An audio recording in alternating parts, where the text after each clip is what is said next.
সুপ্রিয় দর্শক, আসসালামু আলাইকুম। আপনাদের সবাইকে স্বাগত জানাচ্ছি এখনকার আলোচনা। আপনাদের সঙ্গে আছে আমি সিরাজুল ইসলাম। দর্শক, অনেকগুলো গুরুত্বপূর্ণ খবর আছে, তার ভিতরে সর্বপ্রথমেই বলি, আব্রাহাম লিঙ্কন জাহাজ এই যে সংকটে পড়েছে তার মূল কারণ কি? তার মূল কারণ হচ্ছে কুয়েত, বাহরাইন এবং ওমানে মার্কিন নৌবাহিনীর ঘাঁটি ইরান যে ধ্বংস করে ফেলেছে, তার কারণেই আব্রাহাম লিঙ্কনের এই সংকট তৈরি হয়েছে, এমন দাবি করছে আন্তর্জাতিক গণমাধ্যম, ইরানি গণমাধ্যম, সবাই। এদিকে খুব ইন্টারেস্টিং খবর হচ্ছে, সংযুক্ত আরব আমিরাত ইরানকে বিপুল পরিমাণে অর্থ দেওয়ার বিনিময়ে ইরান যাতে হামলা না চালায় তার একটা চুক্তি করতে চাচ্ছে। এরই মধ্যে $300 কোটি দেয়া হয়েছে এবং আরও $2000 কোটি দেয়ার একটা চুক্তি হতে যাচ্ছে। তবে সংযুক্ত আরব আমিরাতের ব্যাপারে কি বলছে সেটা কিন্তু আর একটা বিরাট প্রশ্ন। এদিকে ইরানের 3 জন পাইলট কাতারের কারাগারে বন্দী আছে, কিন্তু কাতার সে কথা বলছে না এবং তাদের সাথে ইরানের যোগাযোগ বা তাদের পাইলটদের পরিবারের লোকজন যোগাযোগ করতে পারছে না। এই ব্যাপারে আন্তর্জাতিক রেড ক্রিসেন্টকে চিঠি লিখেছে ইরান। কিভাবে ইরানের এই 3 পাইলট কাতারে আটক হয়েছে? আরও দুটি খুব গুরুত্বপূর্ণ খবর আছে। একটি খবর হচ্ছে, আগামীকাল অর্থাৎ রোববার ইরান এবং আমেরিকার মধ্যে যে ইসলামাবাদ সমঝোতার স্মারক সই হয়েছিল, সেই সমঝোতার স্মারকের মেয়াদ শেষ হয়ে যাচ্ছে। ইরানের পররাষ্ট্রমন্ত্রীকে জিজ্ঞেস করা হয়েছে যে যুদ্ধবিরতির মেয়াদ বাড়ানো হবে কি না।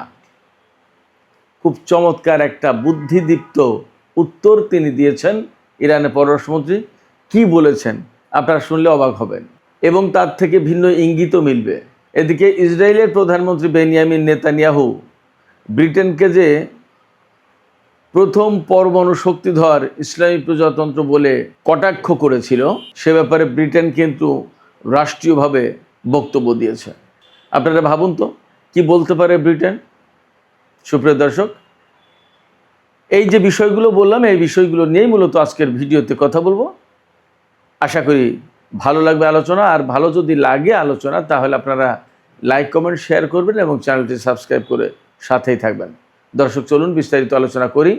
প্রথমেই যে আলোচনা করতে চাই সেটি হচ্ছে, বার্তা সংস্থা রয়টার্স খবর দিয়েছে যে $300 কোটি ইরানকে দিয়েছে সংযুক্ত আরব আমিরাত এবং আরও $2000 কোটি ইরানকে দেবে সংযুক্ত আরব আমিরাত। এত বিপুল পরিমাণ অর্থ কেন দিচ্ছে? এত বিপুল পরিমাণে অর্থ দেওয়ার কারণ হচ্ছে এই যে সংযুক্ত আরব আমিরাত ইরানকে অনুনয় বিনয় করছে, অনুরোধ করছে যে আমরা টাকা দিচ্ছি, আপনাদের সাথে আমাদের একটা চুক্তি হবে, আপনারা সংযুক্ত আরব আমিরাতে আর হামলা করতে পারবেন না। শুধু তাই না, এটা ঘনিষ্ঠতার জন্য, সম্পর্ক বৃদ্ধির জন্য দ্বিপক্ষীয় এমন একটা চুক্তি হবে যার আওতায় দুই দেশ গোয়েন্দা তথ্য বিনিময় করবে, তারপরে আঞ্চলিক সহযোগিতা থেকে শুরু করে অনেক ব্যাপার স্যাপার আছে। এটার সেই খবর দিচ্ছে 4টি সূত্রের বরাত দিয়ে আরও $2000 কোটি দেবে। ইরান কি বলছে এ ব্যাপারে? ইরানের বক্তব্য ঠিক এই রকমভাবে, মানে ইরানের মনোভাবটা এইরকমভাবে তুলে ধরা হয়েছে যে এইরকম বিপুল অঙ্কের টাকা দিলে ইরান সংযুক্ত আরব আমিরাতে হামলা হয়তো নাও চালাতে পারে এবং ইরানে তো ব্যাপক ক্ষয়ক্ষতি হয়েছে। এই ক্ষয়ক্ষতির একটা অংশ যদি এইসব জায়গা থেকে উঠে আসে তাহলে মন্দ কি? হলোই তো, প্রতিবেশী দেশই তো। রয়টার্সের এই খবরে আরও দাবি করা হয়েছে, ইরান পারস্য উপসাগরের আরও অন্তত 2টি দেশের সাথে হয়তো এই ধরনের চুক্তি করতে পারে, অর্থাৎ তারাও অর্থ দেবে এবং তাদের সাথে ইরানের চুক্তি থাকবে, অর্থাৎ তারা ইরানের কাছ থেকে এই গ্যারান্টি চাইবে যে ইরান তাদের উপর হামলা করবে না। সংযুক্ত আরব আমিরাত এই খবর অস্বীকার করেছে। তারা বলছে যে না, আমরা এই ধরনের কোনো অর্থ ইরানকে দেইনি এবং এই ধরনের অর্থ দেওয়ার কোনো পরিকল্পনা নেই, এই খবরটা সঠিক খবর নয়। আমি জানি না রয়টার্সের খবর মিথ্যা কিনা, হতেও পারে, অসম্ভব কিছু না, আবার সত্যিও হতে পারে। হয়তো সংযুক্ত আরব আমিরাতে এই সময় নানান টেকনিক্যাল কারণে অনেক ব্যাপার আছে, তো আমেরিকার চাপ থাকতে পারে, ইসরায়েলের চাপ থাকতে পারে, ভারতের চাপ থাকতে পারে, বা একটা মান অপমানের ব্যাপার থাকতে পারে, নানান কারণে এই খবরটা হয়তো লুকিয়ে যেতে পারে, গোপন করতে পারে, বাট ভেতরে ভেতরে ইরানের সাথে এমন চুক্তির কথা হতেই পারে, আসতেই পারে। আমি আরও 2-3 দিন আগে এই বিষয়ে একটা ইনফরমেশন পেয়েছিলাম, কিন্তু তখনও কোনো কংক্রিট আলোচনা ছিল না বলে, মেইন স্ট্রিম গণমাধ্যমে ছিল না বলে আমি আলোচনাটা তুলিনি। কিন্তু আজকে খবরটা তুললাম এই কারণে, যেহেতু রয়টার্সে এই খবর প্রকাশ হয়েছে। এবং শুধু সংযুক্ত আরব আমিরাতের কথা না, আরও 2টি দেশের সাথে নাকি ইরানের এই রকম আলোচনা চলছে। এই জন্য আমি খবরটা আজকে ফ্ল্যাশ করলাম। তো এই যে সংযুক্ত আরব আমিরাত ইরানের সাথে চুক্তি করছে, অর্থ দিচ্ছে এবং আরও অর্থ দেবে, বা আরও 2টি দেশ ইরানের সাথে এই ধরনের চুক্তি করবে, তারা কেন চুক্তিটা করছে? এটা হলো একটা বেসিক কোশ্চেন। এটা শুধুমাত্র এই কারণে, আর কিচ্ছু না, শুধুমাত্র এই কারণে ইরান তার সামরিক সক্ষমতা দিয়ে আমেরিকা এবং ইসরায়েলকে মধ্যপ্রাচ্যে মারাত্মক রকমের কোণঠাসা করে ফেলেছে। শুধু কোণঠাসা না, আসলে মধ্যপ্রাচ্যে আমেরিকার ঘাঁটিগুলো এত ভয়াবহভাবে ক্ষতিগ্রস্ত হয়েছে। এই সমস্ত দেশ চোখের সামনে দেখেছে যে আমেরিকার কি বিশাল বিশাল অট্টালিকা, প্রাসাদ, বিশাল বিশাল সামরিক ঘাঁটি, নৌবাহিনীর ঘাঁটি, তাদের গুরুত্বপূর্ণ বিমান, ক্ষেপণাস্ত্র প্রতিরক্ষা, এগুলো চোখের সামনে ধ্বংস হয়ে গেছে। এই সমস্ত দেশের রাজা মহারাজারা দেখেছে নিজেরা চোখের সামনে। দেখার পরে এখন তাদের হয়তো একটা হুঁশ হচ্ছে যে ইরান আসলে মধ্যপ্রাচ্যে কি করতে পারে আর কি করেছে। তারা তো 1 দফা 2 দফা দেখেনি, কয়েক দফাই দেখলো। কীরকম? এই যে 28 ফেব্রুয়ারি যে যুদ্ধ শুরু হলো, সেই যুদ্ধ কিন্তু একটানা 40 দিন চলেছে। সেই সময় ইরানের পাল্টা প্রতিরোধ দেখেছে। এরপরে কিছুদিন যুদ্ধবিরতি থাকলো, আবার আমেরিকা ইরানের উপর হামলা চালালো এবং সেখানে 13-14 দিন টানা যুদ্ধ হলো। এবং এই 13-14 দিনের যুদ্ধে ইরান মারাত্মক রকমের ক্ষতিগ্রস্ত করে দিয়েছে আমেরিকাকে। মধ্যপ্রাচ্যের প্রত্যেকটা ঘাঁটি ভয়ঙ্করভাবে ক্ষতিগ্রস্ত করে দিয়েছে। একেবারে বেছে বেছে চিহ্নিত করে টার্গেটে হামলা চালিয়েছে ইরান। এই ঘটনাগুলো মধ্যপ্রাচ্যের যারা রাজা বাদশাহ শাসক, তারা তো দেখেছে, তারা জানে তাদের অবস্থা কি। এবং শুধু তাই না, ইরান যেখানে ঘোষণা দিয়েছে সেখানে হামলা করেছে এবং সাকসেস। আরব আমিরাতে দুবাই বিমানবন্দরে, তাদের তেল স্থাপনায়, রিফাইনারিতে, অস্ত্র গুদামে, সামরিক ঘাঁটিতে, যেখানে বলেছে সেখানে হামলা চালিয়েছে এবং ভয়াবহ ক্ষতির মুখে পড়েছে। শুধু তাই না, মার্কিন প্রেসিডেন্ট ডোনাল্ড ট্রাম্প ইরানকে কয়েকবার মুছে দিতে চেয়েছে মানচিত্র থেকে। ইরানের সমস্ত ইনফ্রাস্ট্রাকচার সব ধ্বংস করে একদম পাথরের যুগে, প্রস্তর যুগে পাঠিয়ে দেওয়ার কথা বলেছে, কিন্তু একবারও সেই ধরনের হামলা করতে পারেনি বা হামলা চালায়নি। ইরানও বলেছিল কি, এই ধরনের যদি হামলা হয় ইরানের উপরে, ইরান মধ্যপ্রাচ্যের কোনো স্থাপনা, তেল ক্ষেত্র, গ্যাস ক্ষেত্র এবং বিমানবন্দর আস্ত রাখবে না। আমেরিকা এই ভয়ে হামলা চালায়নি এবং মধ্যপ্রাচ্যের কোনো দেশ আমেরিকাকে ইরানের উপর হামলা চালাতে দেয়নি। তারা জানে যে ইরান এই কাজ করবে। এই যে ইরানের সামরিক সক্ষমতা, এই সামরিক সক্ষমতার কারণেই আজকে সংযুক্ত আরব আমিরাত বা মধ্যপ্রাচ্যে আরও কোনো দেশ ইরানের সাথে চুক্তি করছে যে ভাই টাকা দিচ্ছি, আমাদেরকে আর হামলা চালায়ও না আমাদের উপরে। ইরান তো রিসেন্টলি বলেছে, আমি গত পরশুদিন যে প্রথম ভিডিওতে বলেছি, ইরানের সর্বোচ্চ নেতা তিনি ঘোষণা করেছেন এই যে IRGCর বা ইরানের সামরিক কাঠামো পুনর্গঠন করা হলো, 6 জন কমান্ডারকে নতুন করে রিশাফল করে নিয়োগ দেওয়া হলো। তারপরই ইরানের সর্বোচ্চ নেতার পক্ষ থেকে বলা হয়েছে, যদি তোমরা মনে করো ইরানের প্রয়োজন এখনও মেটেনি, অর্থাৎ ইরান যতটুকু হামলা করলে তার জন্য সেফ হয় পরিস্থিতি, ততটুকু হামলা হয়তো হয়নি। যদি তোমরা এরকম মনে করো, তাহলে তোমরা হামলা চালাও এবং তার প্রস্তুতি নাও, গোয়েন্দা কার্যক্রম জোরদার করো। ইরানের সর্বোচ্চ নেতা বলছে, তার মানে মধ্যপ্রাচ্যে ইরানের পক্ষ থেকে হয়তো আর একটা হামলা আসন্ন। নট অনলি দ্যাট, আমি আপনাদেরকে এখানে বলে রাখি, এমন আলামতও পাওয়া যাচ্ছে ইসরায়েলের উপর ইরান ভয়াবহ রকমের ক্ষেপণাস্ত্র হামলা চালাতে পারে, এমন আলামতও পাওয়া যাচ্ছে। আপনারা এরই মধ্যে জেনেছেন হয়তোবা, আজকেই লেবাননে ভয়াবহ হামলা চালিয়েছে ইসরায়েল এবং আজকের এই হামলায় অন্তত 11 জন নিহত হয়েছে, তার ভিতরে 3টি শিশু রয়েছে। বলা হচ্ছে জুনের যুদ্ধবিরতির পরে এই হামলা সবচেয়ে ভয়াবহ বড় হামলা।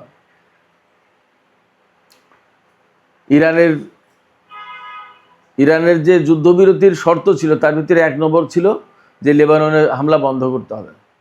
সেই লেবাননে যখন হামলা চলছে, গাজায় যখন হামলা চলছে, তখন ইরান কি একেবারেই চুপ থাকবে? যুদ্ধবিরতি যখন লঙ্ঘন করেইছে, ইসলামাবাদ সমঝোতা স্মারক যখন লঙ্ঘন করেছে আমেরিকা, তখন ইরানের সামনে তার কোনো বাধা নেই। অতএব সে কিন্তু নিশ্চয়ই পরিকল্পনা নিচ্ছে এবং তার লক্ষ্য ঠিক করছে। জানা যাচ্ছে যে ইসরায়েলে ব্যাপকভাবে ব্যালিস্টিক ক্ষেপণাস্ত্র দিয়ে হামলা চালাবে ইরান। তো যে কথা বলছিলাম আমি সেখানে ফিরে আসি আবার। তো মধ্যপ্রাচ্যের দেশগুলোতে এইভাবে হামলা চালানোর কারণে এই সমস্ত দেশ এখন নতজানু হয়েছে। এরই ভেতরে খবর পাওয়া যাচ্ছে যে, আমি আজকের দুপুরের ভিডিওতেই বলেছি, আব্রাহাম লিঙ্কন মার্কিন দ্বিতীয় বৃহত্তম বিমানবাহী রণতরী, তাকে ভারত মহাসাগর থেকে সরিয়ে নেওয়া হচ্ছে এবং সেখানে রিপ্লেস করা হচ্ছে জর্জ ওয়াশিংটন বিমানবাহী রণতরীকে। এই যে আব্রাহাম লিঙ্কনে এই সংকট তৈরি হলো, খাবার নেই, দাবার নেই, বাথরুম নেই, সাবান নেই, শাওয়ারগুলো ছত্রাক পড়ে নষ্ট হয়েছে, আরও বাজে বিভিন্ন রকমের অবস্থা। কম পরিস্থিতি তৈরি হলো তো সেখানে মারামারি খুনোখুনি হয়নি। কেন এই অবস্থা তৈরি হয়েছে আব্রাহাম লিঙ্কনের? আব্রাহাম লিঙ্কনের এই অবস্থা তৈরি হওয়ার পেছনে মূল কারণ সেটা হচ্ছে এই, বাহরাইন, কুয়েত এবং ওমানে মার্কিন যে নৌবাহিনীর ঘাঁটি ছিল, সমস্ত ঘাঁটি একেবারে তছনছ করে দিয়েছে ইরান।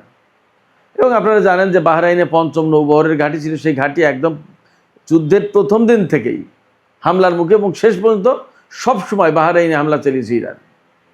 অনেকে আমার কাছে প্রশ্ন করেছে, ভাই ঘাঁটি তো ধ্বংস করে দিয়েছে, তারপর আবার কি হামলা চালাই?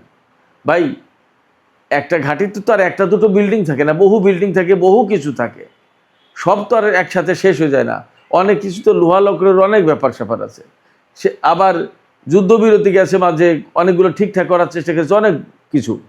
এইগুলো একদম মানে ইরান চেয়েছে যে একদম কমপ্লিটলি শেষ হতে, যাতে আর কোনোদিন এটা ব্যবহার করতে না পারে, এইরকম করে দিতে। তার মানে একটা ধ্বংসস্তূপে পরিণত করার পরে সেই ধ্বংসস্তূপ আবার ধ্বংস করার চেষ্টা করেছে ইরান।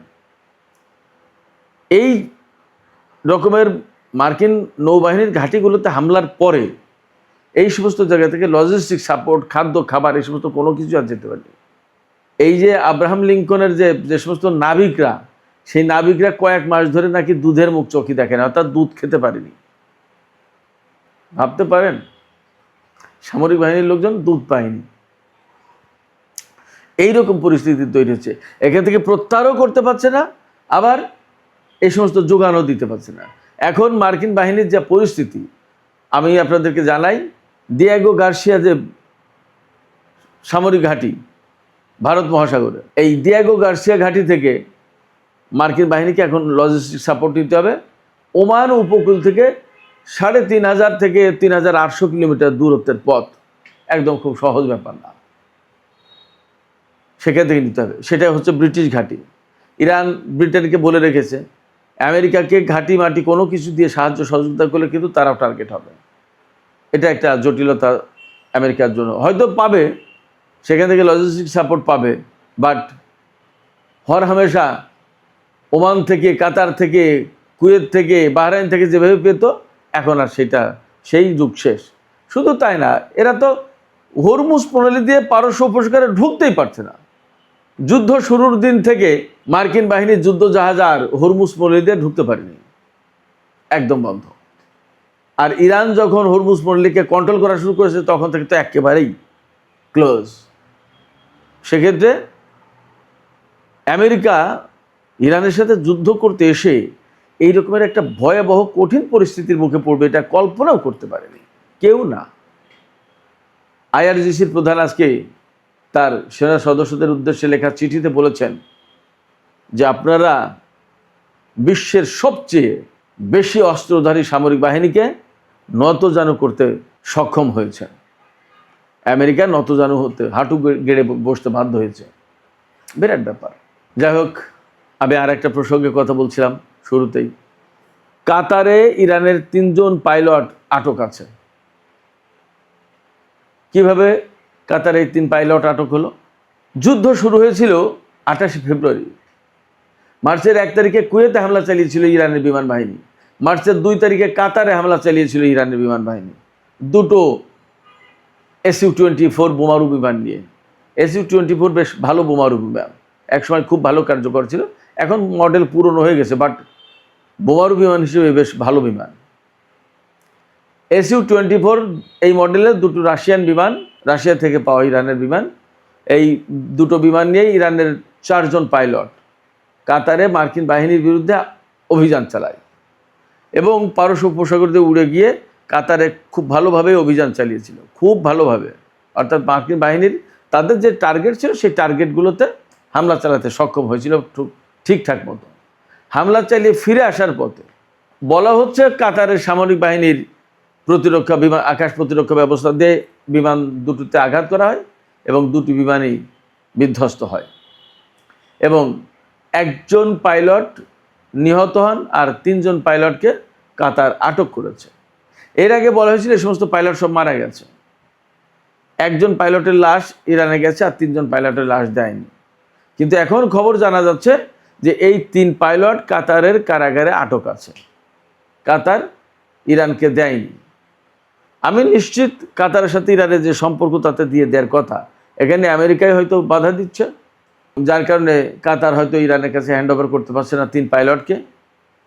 ইরান এই জন্য আজকে আন্তর্জাতিক রেড ক্রস সংস্থা, যেটা সেই সংস্থার প্রধানকে চিঠি লিখেছে এবং বলেছে যে আমাদের এই 3 পাইলটকে আমাদের কাছে ফেরত দেওয়া হোক, অন্ততপক্ষে তাদের পরিবার পরিজনের সাথে যোগাযোগ করার ব্যবস্থা করা হোক এবং জেনেভা কনভেনশন অনুযায়ী তাদের যে যুদ্ধবন্দী হিসেবে তাদের সাথে যে ব্যবহার করার কথা, তাদের যে ট্রিটমেন্ট দেওয়ার কথা, তাদের যে সমস্ত অধিকার থাকার কথা, অধিকার দেওয়ার কথা, সেগুলো দেয়া হোক।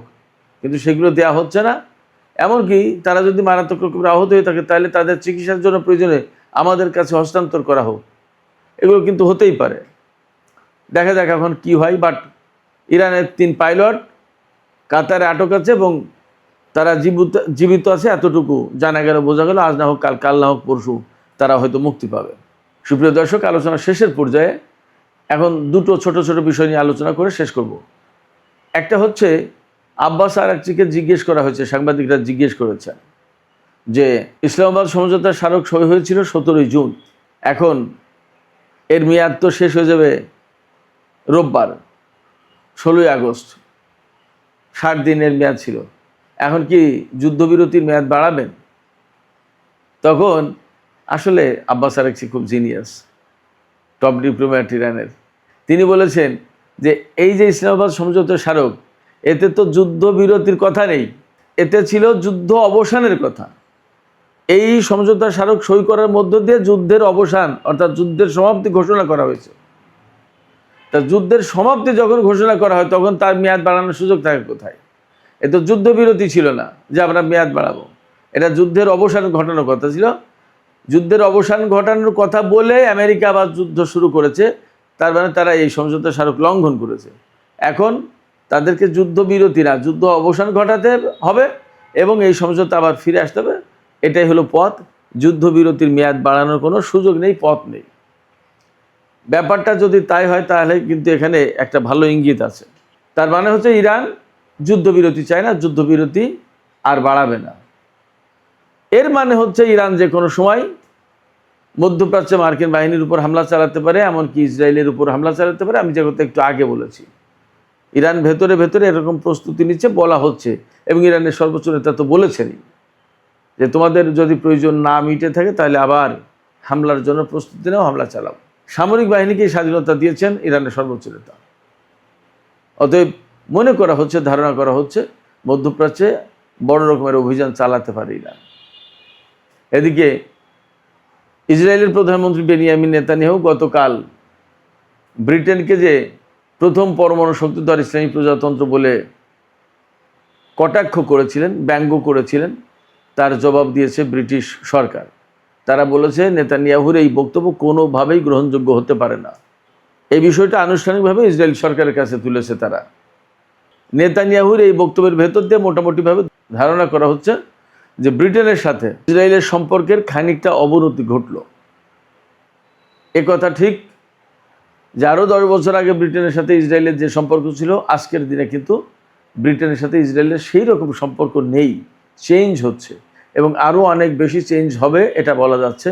ব্রিটেনের যে মাইগ্রেশন, মুসলিম জনসংখ্যা বৃদ্ধি পাওয়া, মুসলমানদের হাতে বিভিন্ন পর্যায়ে ক্ষমতা যাওয়া এবং ব্রিটেনে প্রচুর পরিমাণে ইহুদি বিরোধী মনোভাব তৈরি, সমস্ত সব কিছু মিলে আমরা মনে হয় খুব বেশি দিন লাগবে না দেখতে পারবো ব্রিটেনের সাথে ইসরায়েলের সেই সম্পর্ক আর নেই। অথচ এই ব্রিটেন কিন্তু ইসরায়েলকে প্রতিষ্ঠার প্রধান নায়ক। সুপ্রিয় দর্শক, এখনকার আলোচনা এখানে শেষ করতে চাইছি। আলোচনা শেষের আগে আপনাদের মতামত জানতে চাই যে এই যে সংযুক্ত আরব আমিরাত এবং আরও কোনো মধ্যপ্রাচ্যের দেশ ইরানের সাথে অর্থের বিনিময়ের সম্পর্ক ঠিকঠাক করতে চাইছে এবং ইরান যা তার হামলা না চালায় তার একটা ব্যবস্থা করতে চাইছে। যদিও আরব আমিরাত এই বক্তব্য অস্বীকার করছে, কিন্তু আপনাদের কাছে কি মনে হয় যে এই ঘটনা সত্য হতে পারে এবং আসলে কি তারা অর্থ দিয়ে ইরানের পক্ষ থেকে হামলা বন্ধ করতে পারবে? কি মনে হয়, নাকি ইরান প্রতিশোধ নেবেই? আপনাদের মতামত জানিয়ে কমেন্টে লিখতে পারেন। আর ভিডিও ভালো লাগলে লাইক, কমেন্ট, শেয়ার করবেন এবং চ্যানেলটি সাবস্ক্রাইব করে সাথেই থাকবেন। দর্শক, এখনকার আলোচনা এখানে শেষ করছি। আপনারা সবাই অনেক অনেক ভালো থাকুন। আল্লাহ হাফেজ।